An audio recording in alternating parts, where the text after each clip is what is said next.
Welcome to the Tesla Economist. Please hit the thumbs up and remember to subscribe. You can follow me on Twitter and talk to me on Patreon. Despite on numerous occasions Elon already stating that the LFP batteries will probably not be of a 4680 size, a lot of people don't seem to still realise this, and they also don't realise why, and simply accept that it doesn't make sense to use a different sized battery when it's possible for them all to be in unison. But the LFP chemistry is different from the 4680 battery, and just to be clear, when I talk about the 4680 battery, I'm referring to the 4680 battery we saw designed on Battery Day, including all associated chemistry that went with it, rather than just the specific form factor itself. Elon has said that it is most likely the 4680 battery will now use just one chemistry, and this is likely to be the nickel cathode, implying that there is not a 4680 LFP and no 4680 manganese version, but simply a nickel cathode, no cobalt, no manganese, and I think not even any aluminium. This will make for an incredibly energy-dense battery. It is also produced the lowest cost way it can. The larger diameter of the battery itself means that the volume to surface area is higher. This means that there is less overall casing required for all the batteries due to this larger size. The steel casing of the batteries is heavy. The less you use, the lighter the battery. This is one of the advantages of 4680 batteries. In that regard, the disadvantage would be that as the footprint of the batteries is larger, there'll be more wasted space, as each battery will be larger and thus not fit in as smaller space. But these batteries, however, also have more height than the 2170s, as the batteries can have more height due to them being structural batteries. In addition to that, these batteries are more energy dense, and therefore less batteries are required, and less need for more space to place the batteries anyway. Due to having such a wide diameter, the batteries would usually have thermal management issues. One of the main breakthroughs with the 4680 batteries was the fact that they were tabless, and thus facilitates the thermal management of such a large battery. Now, LFP batteries do not have the same issues when it comes to thermal management. I would say it likely that Tesla's LFP batteries will still be tabless though, but they don't need to be designed around cost reduction as much as the nickel batteries.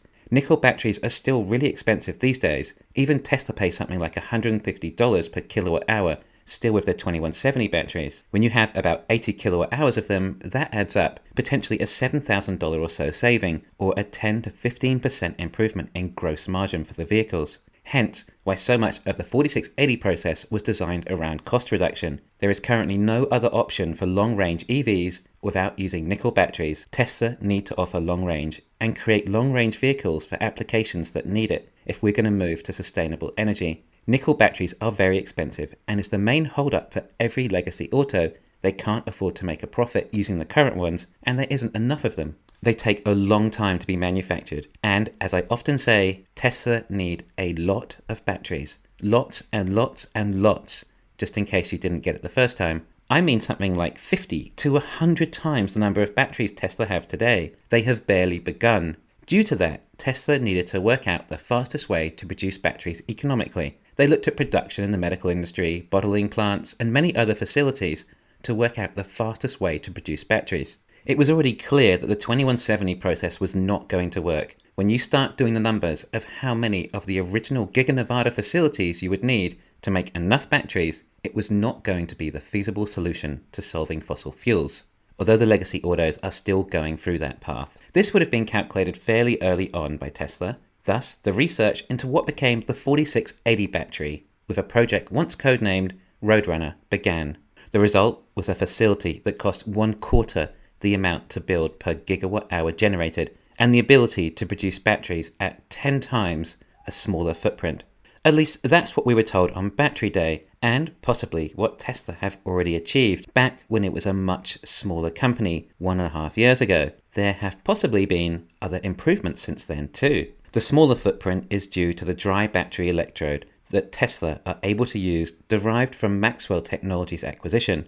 Now, this was the 4680 battery line, where a lot of priority in achieving this was about getting the cost of the battery down significantly, but it is using nickel in the cathodes. Nickel, whilst not overly scarce, is nowhere near as abundant as iron. The LFP batteries use an iron phosphate cathode. Iron is more abundant and results in a cheaper form of battery per kilowatt hour. The cost is already likely to be low enough, especially if Tesla use a lot of advanced chemistry from the 4680 battery, the price of Tesla's LFP batteries could end up resulting in something like a few $1,000s for the battery pack for a vehicle, which really is cheap enough. What will be more important than lowering the cost of the LFP batteries? Well, it will be improving the energy density. Elon has said that about 80% of batteries Tesla need are going to end up being LFP. Therefore, it would make sense to design the size of the battery around what is best for the LFP battery, particularly as it's going to be used in a lot more products than the nickel battery. Tesla's LFP battery will still be cylindrical, as like we said, this was the best form factor for battery production speed.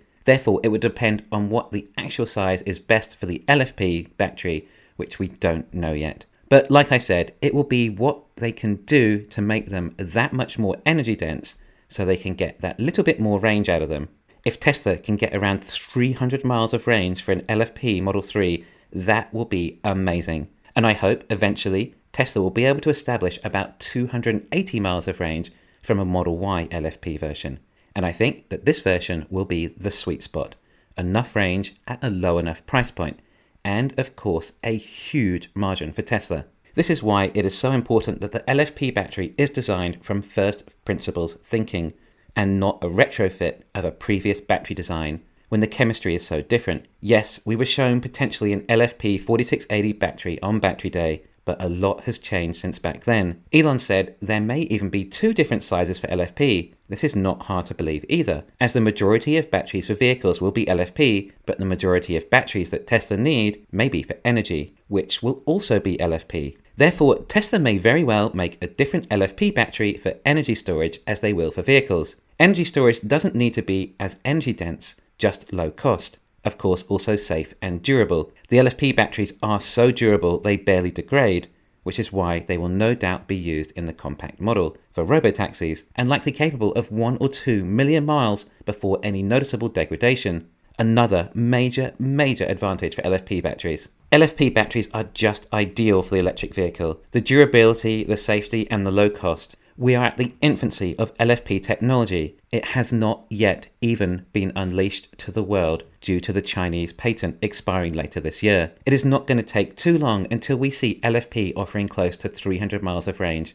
Well, at least for Tesla. The others will still have a long way to go. Tesla already only 10% the way off there already. When we look at the extra ways that Tesla could improve on LFP technology even today, and then just think about what every other battery company combined can also achieve, it doesn't take a genius to work out that LFP batteries could be highly profitable. CATL is already leading the way in production for LFP. They have a big head start. And BYD is also doing what they can to begin. But soon they will have Tesla, Panasonic, LG and others likely bring out their own in-house LFP versions too. These battery companies have probably even done a lot of R&D on them already. It might even mean we start seeing some more LFP versions for legacy autos. Toyota's BZ4X is LFP on BYD's Blade platform. If I were Ford or Volkswagen, I'd be trying to make my own LFP battery factory with LG or someone. This could be enough of a cut in costs to actually make a profit from legacy EVs. Maybe this is Volkswagen's plan. Gain some market share for a lower cost version of EVs, use NMC batteries as a placeholder to build market share,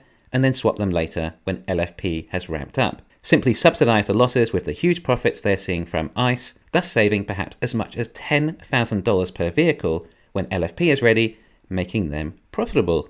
The LFP batteries do not even need as high a range as the nickel batteries either, because you can charge up to 100% due to the fact they suffer minimal degradation, compared to a nickel battery where you should only use 60% of the charge for your daily use to avoid degradation. LFP can also handle faster charging speeds more regularly and again not suffer from the degradation either.